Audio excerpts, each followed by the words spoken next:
வணக்கம் அன்பர்களே. இசை, வேதம், பக்தி அனைத்தும் ஒன்றாய் சேர்ந்து இறைவனை எழுப்பும் திருப்பள்ளி எழுச்சியின் 4வது பாடலோடு இந்த நாளை தொடங்குவோம்.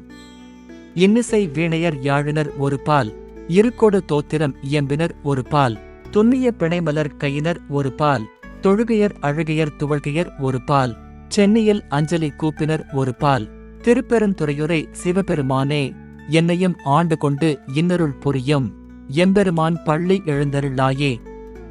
இப்பாடலின் பொருள்: அதிகாலை நேரம், உலகம் இன்னும் அமைதியில் மூழ்கியிருக்கிறது.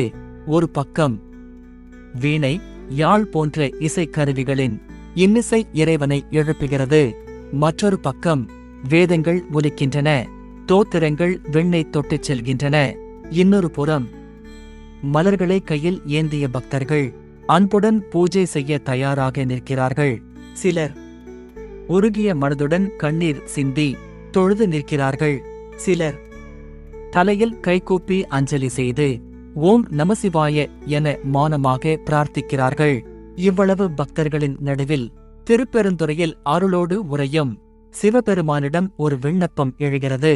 என்னையும் உன் அடியாராக ஏற்றுக்கொள், எனக்கும் உன் கருணையை வழங்கு. அருளின் வடிவமான இறைவனே, இப்போது பள்ளியிலிருந்து எழுந்தருள்வாயாக. இசை, வேதம், பூஜை, கண்ணீர், அஞ்சலி எல்லாம் ஒன்று சேர்ந்து இறைவனை அல்ல, நம் உள்ளத்தையே எழுப்பும் என்பதே இந்த பாடலின் உள்ளார்ந்த அர்த்தம்.